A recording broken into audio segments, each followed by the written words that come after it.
مریم کون کیمپین کر رہی ہیں اس وقت پنجاب میں؟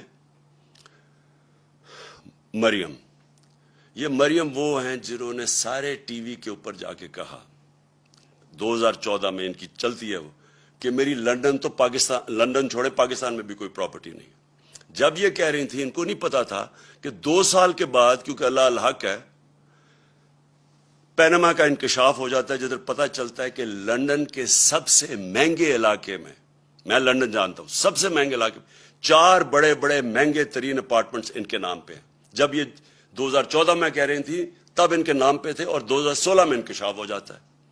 پھر عدالت میں جا کے ان کو سزا ہونی چاہیے تھی کہ اوتھ کے اوپر یہ کہتے ہیں، ایک کانٹریکٹ دیتے ہیں جس میں جس فونٹ جسے کلیبری فونٹ کہتے ہیں، وہ نکلتی ہے فونٹ جس میں کانٹریکٹ لکھا جاتا ہے، وہ 2007 میں آتی ہے اور 2006 میں کانٹریکٹ سائن کر جاتے ہیں، یعنی جعلی کانٹریکٹ۔ سیدھا جیل تھا اس کے لیے۔ بدقسمتی ہمارے ملک کی طاقتور پکڑے نہیں جاتے، اور ایف آئی آرز کن کے اوپر ہو رہی ہیں؟ سوشل میڈیا ایکٹیوسٹ، وہ صحافی جو کہ سچ لکھ رہے ہیں۔ ہمارا اللہ کا حکم ہے امر بالمعروف، اچھائی کے ساتھ کھڑے ہو۔ یہاں یہ سارا نظام ہمیں کہہ رہا ہے برائی کے ساتھ کھڑے ہو، اچھائی کے ساتھ کھڑے ہو گے تو ایف آئی آر کٹ جائیں گی۔ سارے ملک کا نظریہ بھی تباہ کر رہے ہیں، رول آف لا بھی تباہ کر رہے ہیں، ادارے بھی تباہ کر رہے ہیں۔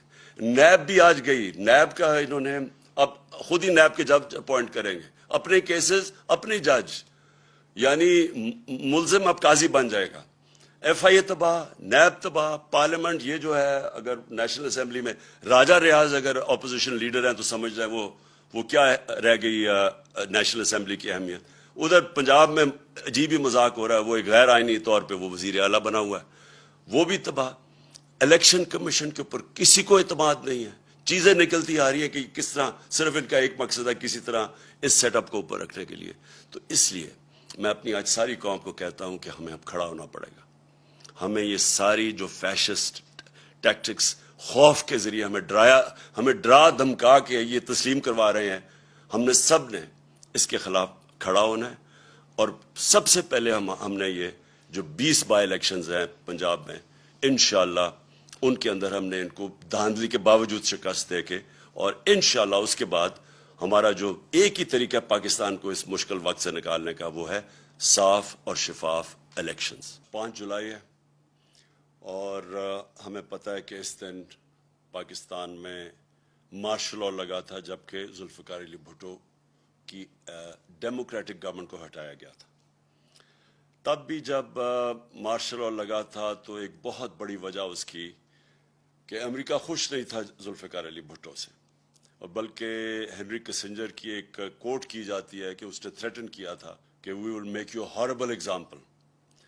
اور تب بھی ایک پاکستان کا پرائم منسٹر، کئی اختلاف سے، لیکن وہ ایک پاکستان کو آزاد فورن پالیسی کی طرف لے کے جا رہے تھے۔ مطلب یہ آزاد فورن پالیسی کا مطلب یہ کہ وہ فورن پالیسی جو اپنی عوام کی بہتری کے لیے ہو، یعنی کسی اور ملک سے کو خوش کرنے کے لیے نہ ہو، اپنی عوام کے کیا فائدے ہیں اس کے لیے فورن پالیسی بنے۔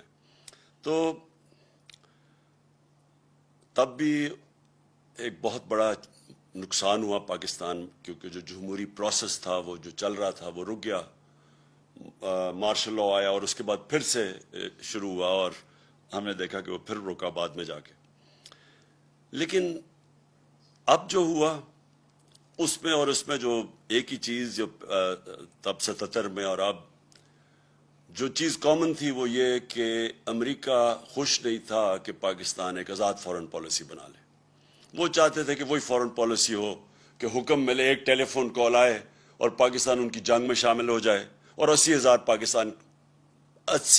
پاکستانی جانیں ان کے لیے قربان کر دے، اپنے ملک کا بھی نقصان کرے، اور آخر میں پھر بجائے ہمارا شکریہ ادا کرنے کے لیے ہمیں یہ کہا جائے کہ جی آپ نے ہماری مدد نہیں کی افغانستان جنگ میں اور ہمیں ہی ذمہ دار ٹھہرائے۔ تو جو اس کا نقصان ہوا، جو ہمارے ملک میں رجیم چینج ہوا، جو انہوں نے یہاں کے میر جعفر اور میر صادق کے ساتھ مل کے، جو کہ جیسے ہی انہوں نے جو لوگ ہمارے اوپر مسلط کیے، وہ پاکستان کے ہم سب جانتے ہیں 30 سال سے یہ وہ لوگ ہیں جن کی انٹرنیشنل فیم ہے چوری کی. صرف پاکستان میں نہیں, دنیا کے اخباروں میں ایک کو 10% کہتے تھے آصف زرداری کو. نواز شریف کے اوپر BBC کی فلم بنی ہوئی ہے کہ کیسے انہوں نے وہاں ایک قاضی فیملی کو پیسے بھجوائے. اسحاق ڈار نے اپنے ایفیڈیوٹ میں بھی لکھا ہے کہ پیسے یہاں سے چوری کر کے وہاں بھجوائے اور وہاں سے ریمیٹنس دکھا کے پاکستان لے کے آئے, جو بار بار گیا. فیک اکاؤنٹس یہی سسٹم تھا, یہاں سے ہنڈی حوالے سے پیسے باہر بھجواؤ چوری کر کے اور ادھر سے پھر ریمیٹنسز دکھا کے پاکستان پیسہ لے کے آؤ. تو اس کے اوپر بھی فلم بنی ہوئی ہے نواز شریف کے اوپر. تو یہ وہ لوگ جو پہلے انہوں نے چوری کی, NRO 1 مل گیا, مشرف نے معاف کیا, پھر سے یہ 10 سال آئے, پھر انہوں نے چوری کی. وہ جو ان کا مقصد جو ان کو اوپر مسلط کیا تھا, ان کا صرف ہم سب جانتے ہیں کہ مقصد تھا NRO 2 لینا. اور انہوں نے NRO 2 کی صرف ان کی جو کوشش 3.5 سال میرے دور میں ہمیں صرف گرانے کی ایک ہی کوشش تھی کہ کسی طرح وہ دوسری دفعہ جو انہوں نے چوری کی تھی وہ بچ جائے. اب آج کا میں جو اصل وجہ سے میں نے آج یہ آپ کے سامنے قوم کے سامنے ہوں وہ یہ کہ دیکھیں, ایک پہلے سازش ہوئی, پھر ایک کرپٹ سیٹ اپ کو اوپر لے کے آئے, اور پھر انہوں نے اپنا NRO 2 لیا, اور اس کے بعد جو قوم کو یہ کہہ کے آئے تھا کہ ہم مہنگائی کم کریں گے, مہنگائی کے سارے ریکارڈ توڑ دیے. آج ساری قوم جانتی ہے کہ کبھی پاکستان میں اس طرح کی مہنگائی اتنے تھوڑے ٹائم میں نہیں ہوئی, اور یہ صرف 2008 میں یعنی 14 سال پہلے اس طرح کی مہنگائی تھی. مہنگائی صرف آسمانوں پہ نہیں گئی, جو ہماری معیشت تھی, جو کہ صاف جو economic survey of Pakistan government کی جو سروے ہے اس میں جو بتایا تھا کہ ساری چیزیں یعنی انڈیکیٹرز جو تھے معیشت کے وہ سارے صحیح راستے پہ جا رہے تھے. چاہے ایکسپورٹس ریکارڈ تھی, ٹیکس کلیکشن ریکارڈ تھا, اس کے بعد جو ہماری زراعت تھی ان کی بڑی زبردست 4 فصلوں کی ریکارڈ پروڈکشن 2 سال لگاتار رہی.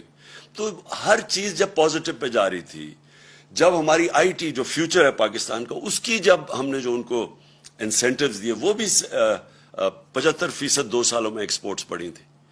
تو جب ایک ملک صحیح راستے پہ جا رہا تھا, انڈسٹری بھی گرو کر رہی تھی, روزگار میں یہ سب سے بر صغیر میں ورلڈ بینک کی سروے سب سے زیادہ روزگار پاکستان دے رہا تھا, اس وقت کے اوپر یہ سازش کی گئی. اور پھر جب لوگ پہلے ہی تنگ تھے, پہلے قوم کی خودداری جاگ گئی. قوم نے جب دیکھا تو یہ کوئی بھی نہیں سمجھ رہا تھا کہ اس طرح پبلک سڑکوں کے اوپر نکلے گی. میں سچ بتاؤں, میں بھی نہیں سمجھ رہا تھا اس تعداد میں پبلک نکلے گی. عموماً تو لوگ جب حکومت جاتے ہیں خوشیاں مٹھائیاں بانٹتے ہیں, تو پبلک سڑکوں کے اوپر آ گئی. یہ کوئی بھی جو سازش کرنے والے تھے ان کے ذہن میں بھی نہیں تھا کہ اس طرح پبلک سڑکوں پہ نکلے گی.